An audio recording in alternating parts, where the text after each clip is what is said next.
It's time for your daily LSU baseball update with Musso at the box. Now, Matt Musso. Off and running. Welcome in another edition of Musso at the box. Fired up to have you along for the ride. Day one of the MLB Draft is in the books. 8 players with LSU ties come off the board in the first 3 rounds. 4 from the current roster, 4 from the signing class. Want to break it all down here on today's show. Give you a little bit of a preview for day number 2. Disclaimer right off the bat here.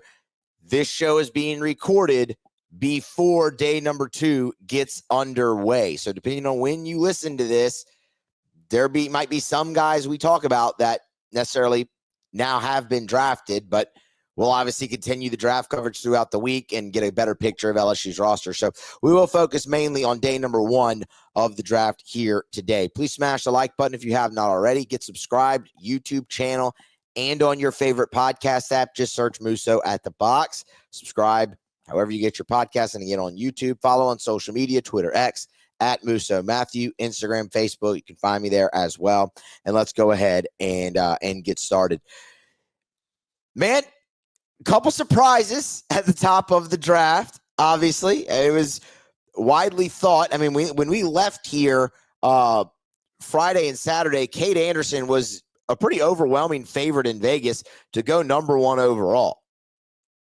But as things tend to change in the Major League Baseball draft, and boy, do they ever, it's the most unpredictable draft of any out there. It's what makes it so entertaining and one of my favorite things to actually cover.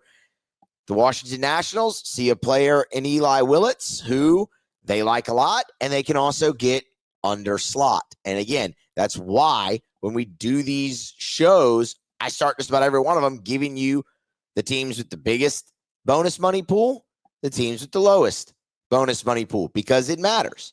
The Nationals, well, while they might not have just, a low bonus pool total, in fact, they had the 5th biggest, they want to spread that out still as much as possible. They can get Eli Willits under slot. That's the pick they make. They get him, and Kade Anderson has to wait a little bit longer. It seemed like, okay, number 2 at the Angels is going to be the pick, and instead they go with Tyler Bremner out of UC Santa Barbara, which was a bigger shock than Willits, obviously, at number 1. I mean, Tyler Bremner is not a name that really anybody was talking about in the first round until the Angels made that selection. But again, that's a guy who struggled this past season at Santa Barbara for the Gauchos, but before that was really good, has an excellent changeup, was thought at that point before the struggles this season to be a potential first-round talent. Well, the Angels see it. They know you can get him under slot. You don't have to pay that guy $10.25 million. You like the stuff. You've had plenty of eyes on him with him playing in California. Go make the pick. And then you get to the Seattle Mariners. And at that point, it just became best available. And the Mariners, it flashed up on the screen if you were watching, because it was really, okay, Anderson or Holiday. Well, Holiday's an infielder. And it flashes up on the screen. Farm system strength, infielders, farm system need left-handed pitching, and you knew at that point it would be Kade Anderson, and it was. Kade Anderson goes number 3 to the Seattle Mariners. Awesome, awesome honor for Kade Anderson, and it started a trend, y'all. It started a trend throughout the night of where you really saw the money that guys on this year's LSU team, on 2025, the money they were able to make for themselves. And I think that is awesome. Do you like losing players who have a chance to come back? No. And for what it's worth, Anderson did not have a chance to come back. He was, again, thought to be the number 1 overall pick in the draft. But a guy like Ethan Frey or in that, do you like losing players that have a chance to come back that you feel good about coming back? No, you don't. But what it shows is the value that these guys were able to create for themselves this season. And that is awesome. Y'all, Kade Anderson missed his entire senior season at St. Paul's because of Tommy John. Pitched just 38 innings for LSU as a freshman and was largely relegated to midweek and mop-up duty once it just didn't click for him in conference play. Had an ERA of 27 in conference play as a freshman and pitched just 38 innings on the year. And he keeps working. And man, him on the MLB Network, or not just the MLB Network, him on his post-draft press conference that the Nationals host for, that the Mariners host for him, credited so much to Nate Yeskie. Got emotional talking about his relationship and the work that he did with Nate Yeskie, but also the work he did in the weight room with the strength staff at LSU, putting on some weight and still having a lot of projectability left in his frame, refining that slider, refining the changeup to a degree. And he goes from an ERA of 27 in conference play, just pitching 38 innings as a freshman after missing his entire senior year in high school with Tommy John, to becoming the ace of the national championship team at LSU, pitching 119 innings, leading the nation in strikeouts, and compiling a 12-1 record, and saving his best for last in the College World Series, where he pitched to a 0.56 ERA with 17 Ks and 1 complete game shutout, 2 Ws. Kade Anderson, coming into 2025 as a draft-eligible sophomore, was thought to be a early round 3, mid to late second round pick. And he goes number 3 overall. Bravo. Like, major hat tip. Kudos to that young man. I don't know how you're not just head over heels excited for him. That is awesome.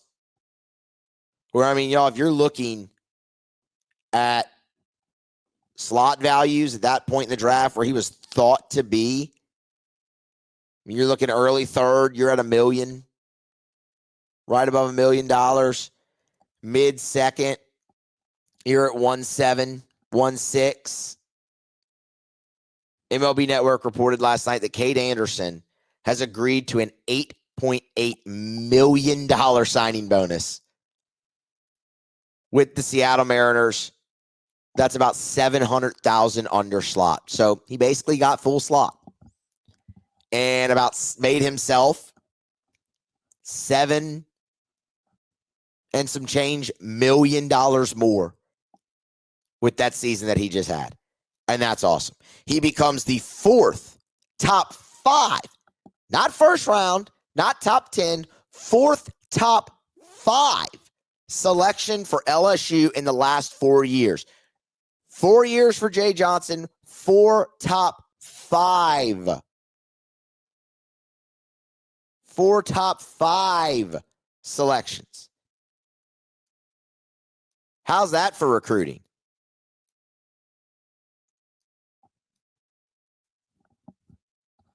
The guys on ESPN, the guys on MLB Network, they gushed. They gushed about Kade Anderson after the pick was made. Put up graphics of all the pitchers from LSU that have been taken in the top 5 in like the modern era. There's like 8 of them. All of that. Just incredible for recruiting. But what that also shows you is talent development for Jay Johnson as well. Everyone says that now. You don't develop talent anymore. You just go in the portal and get. No, there's no more talent development. You sure? The one guy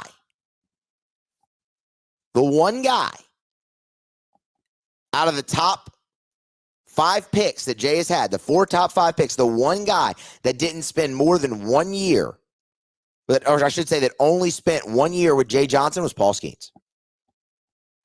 Jacob Berry spent 2 at Arizona and then 1 at LSU. Jay Johnson coached him his entire college career. Yeah, he only had the 1 year at LSU, but Jay coached him his entire career. Jay had Dylan Cruz for 2 years. He obviously had Kade Anderson for 2 years. He had the Paul Skeens for the 1. That tells me that's talent development. You want to be a first-round draft pick? You want to be a top 5 draft pick? Why don't you come to LSU? Like, that's the message that they can go out there and send now. 4 in 4 years. That's awesome.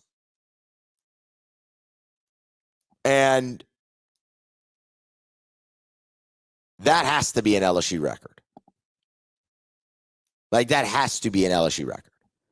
I'll look it up and I'll find it for our final draft wrap show, but that has to be an LSU record. So congrats on Kade Anderson. And it's also your second pitcher taken in the top 5 in the last 3 years.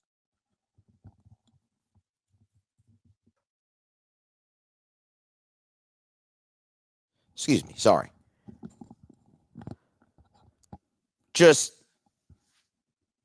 could not mean more what Kade Anderson accomplished for himself and for this LSU program in 2025. So congratulations to Kade Anderson, a great story of perseverance. When you look at the rest of the current LSU Tigers that were taken in the draft, the next one to come off the board was Chase Shores at number 47, and boy, he made himself some money, and this was awesome too. Y'all, Chase Shores' college career did not go as planned. That is not how he drew it up. That's a kid that had a number around 2.83 million coming out of high school, didn't get it, shows up on campus, is in the starting rotation from day one at LSU. He ends up being moved to the bullpen his freshman year, is performing well there, has 3 outings in conference play that were good, blows out his elbow, misses the rest of 23, a championship season, misses all of 2024, works his way back for 25, starts the season again in the starting rotation, is a bit of a roller coaster. He's moved back to the bullpen again, but man, flourishes and becomes your go-to shutdown arm out of the pen in the postseason and really down the stretch of the regular season. And boy, he made himself some money. He made himself some money. Slot value, where Chase Shores was thought to be, just based on his ranking in the draft, was 1-1-1-2.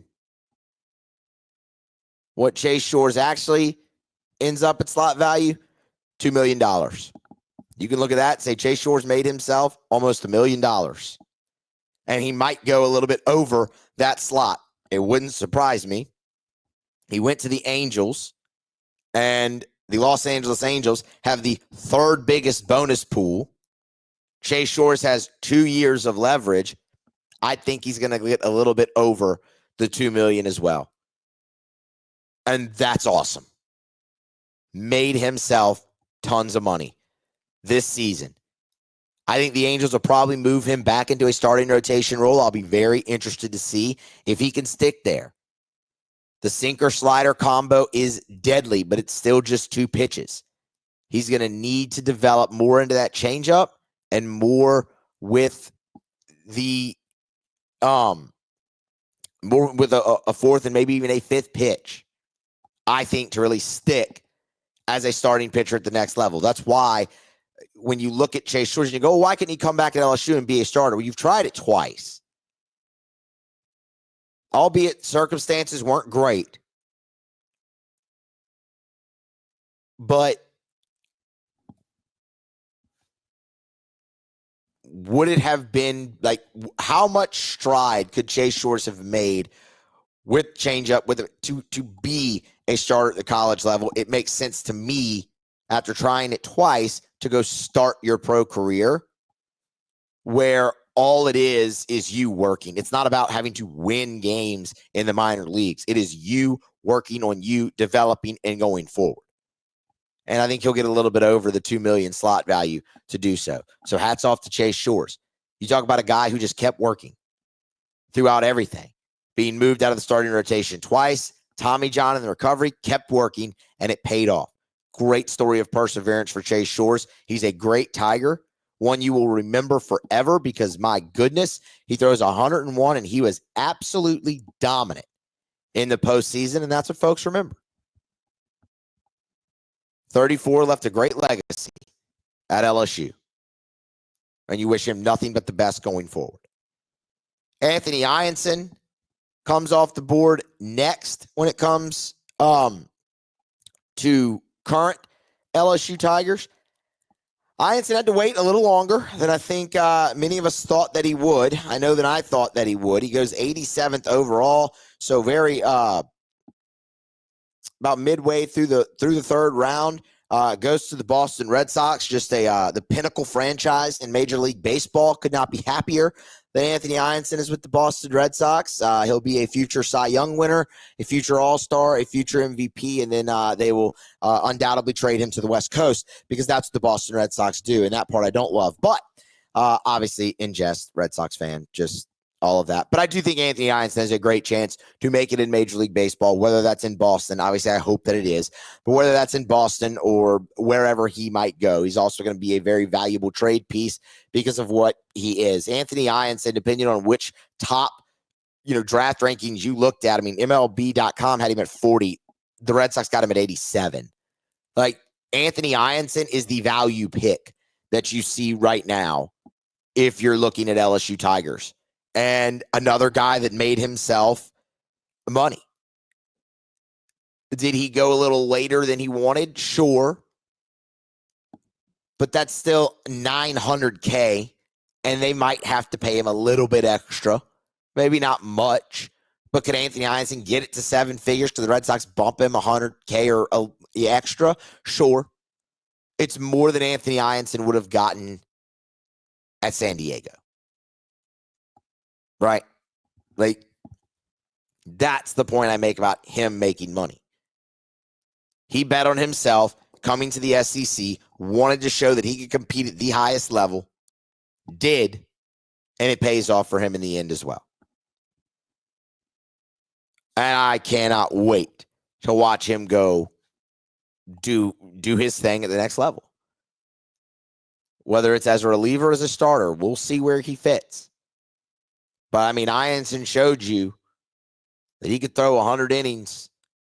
He had a sub-3 ERA in SEC starts only.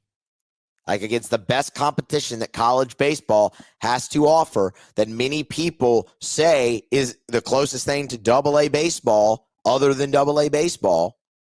Anthony Iansson went out there with a sub-3 ERA, struck out a bunch of guys, and proved he could do it in a starting role. So we'll see where he sticks. One thing's for sure, there's a spot for that kid on a major league roster. Was consistently mid-90s with the fastball. When the adrenaline pumped a little, he could get it to 96, 97. But that splitter slider combo that he has with the breaking balls, man, that's what really carried him. And when later in the year, when Iansson started finding that breaking ball, specifically his overhand curve out of the bullpen immediately when he got into games, that's when you saw the slow starts leave him. Top 3 in strikeouts in the nation. He's awesome. Good luck to Anthony Iansson. He was drafted by a fine organization. And then Ethan Frey. Ethan Frey goes 95th overall to the Houston Astros. Late round 3. And I could not be more jazzed for Ethan Frey. Would you have loved Ethan Frey back? Yes. I thought Ethan Frey would come back because the one thing I know is LSU worked their ass off to get Ethan Frey back, and that work was very well received by Ethan Frey and his family. That's why you look at it and you go, yeah, I think he's going to come back. And that was my on-the-record prediction, that I thought Ethan Frey would come back. He will not. And the little caveat that was slipped in there was, in the prediction, was it's the MLB draft. Frey is a very, very toolsy player. And all it takes is one team to fall in love with him and draft him higher than maybe he's projected, and it's more money. And then LSU with the NIL and the rev share, you can't compete with it. And that's exactly what happened. The Astros love the power bat, especially from the right side. In that ballpark with the short porch in the Crawford box, Ethan Frey could mash homer after homer after homer after homer at Dyken Field or whatever it's called these days.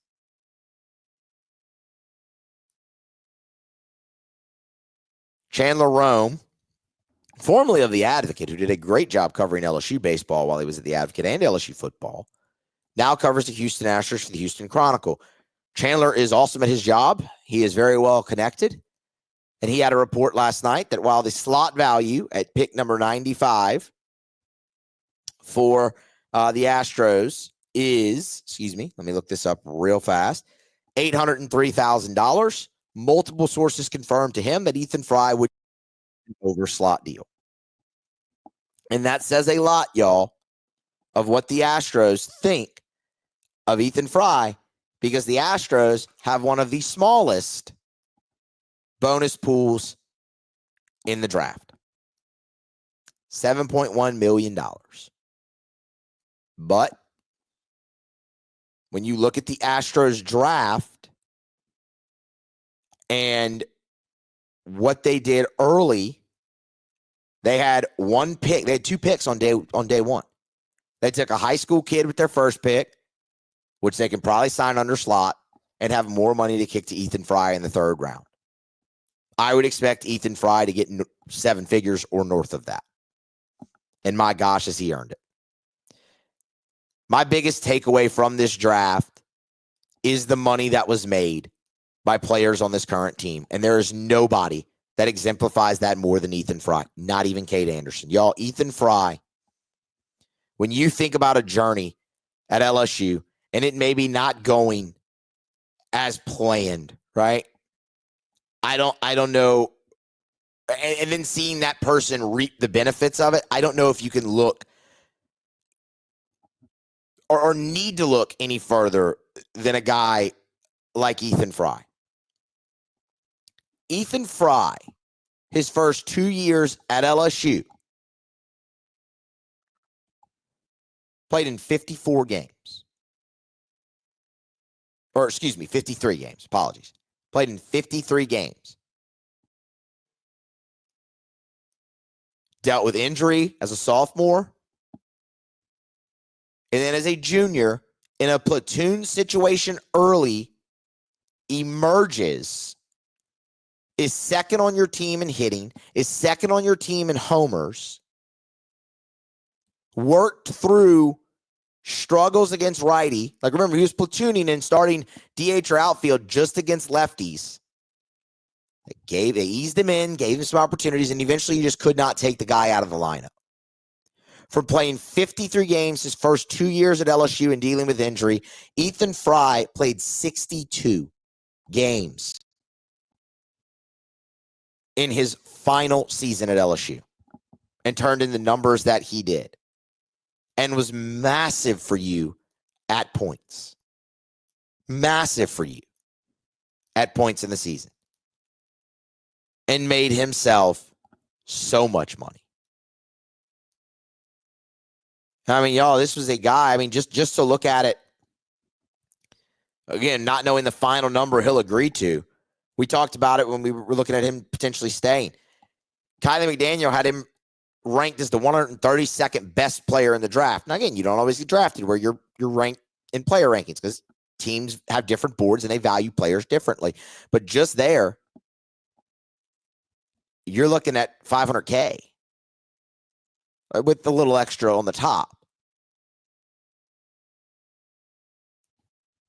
I mean, Ethan Frey made himself at least, and look, that was after the season he turned in. Right? That's not pre-season 2025. That's after the season he turned in. He was looking around that 500, 550K range. And he'll get 7 figures now. So after the year he just had, that's where he was. Think about where he was preseason. Ethan Frey made himself a ton of money. And the position versatility, that's enough for teams to look and go, all right, we can work with this. We like him. He fits what we want to do. Take him at 95. And for Ethan Frey to end up a top 100 pick, that's absolutely awesome. 4 top 100 selections for LSU on day one. All of them left LSU a better place and a better player. And all of them made themselves a lot of money. Now, there's the other side to the Ethan Frey story. And that is, what do you do now if you're LSU? And, buddy, that's a good question. You are in desperate need of power now if you're LSU. You don't have, you do not have a 20 home run guy in that lineup proven. Or even one, in my opinion, that looks like they can be that. Ethan Frey never hit 20 home runs at LSU, but you could see the raw power. You could see the skill. You knew it was in there. Much like you did with a guy like Jared Jones after his freshman year when he hit 14. That guy is not on LSU's team. You brought in Braden Simpson out of the portal. He hit 18 at High Point a year ago. He's a drafter. Like, you're going to have to keep an eye on Simpson, on day 2 of the draft, see if he doesn't go, especially in those top 10 rounds. But again, will those 18 in High Point translate to 20 in the SEC? I don't know. LSU has got to find power. And I know what a lot of people are saying. You weren't a powerful team this year. You won a national championship. Yes, you did. That's 100%. Like, you can do it. But I'll remind you, you had Jared Jones, you had Ethan Frey, and Jared Jones changed the scoreboard for you with a home run a lot of times this year when you really needed it. You know what really comes to mind? That first inning against UCLA. With the wind galing in, Jones is strong enough to drive it out the other way, hit a 3-run homer, and then LSU never looked back in that ballgame. The 3-run homer against Tennessee. Boy, it is nice to have that guy just in the game with one swing right there in that spot. And there's more. There's more. Missing that guy is huge. So in the portal, there's not a lot left, I wouldn't think. Not this late in the game. Maybe LSU's got a few silent commits in there. You better hope some of them have a lot of power, because that's what you're really missing. You can find somebody to play the corner outfield spot. You can find somebody to play first base. What you really need is power. And that's what you're going to miss most with Ethan Frey, as well as veteran leadership as well. But with what you have coming back in your junior class, your sophomores who will now be juniors, I think you have plenty of that as well. The biggest hit that this leaves you is power. And a huge RBI bat in the middle of your lineup that you now have to replace, that you were hoping you wouldn't. So there are two sides to that conversation. But I led with the good one, because Ethan Frey deserves the moment. He worked his ass off, and it paid off. I couldn't be happier for that guy. That's awesome. Like that's the kind of stories you want to see coming out of college baseball is Ethan Frey. Trust in Jay Johnson. They'll get the guys they need to. The high school guys. No real surprises other than maybe Dean Moss, but I had even changed my tune a little bit when we went through the high school signees, where I had started leaning towards him leaving. It's just, it made sense for him in that regard. It made sense why scouts wouldn't take the chance.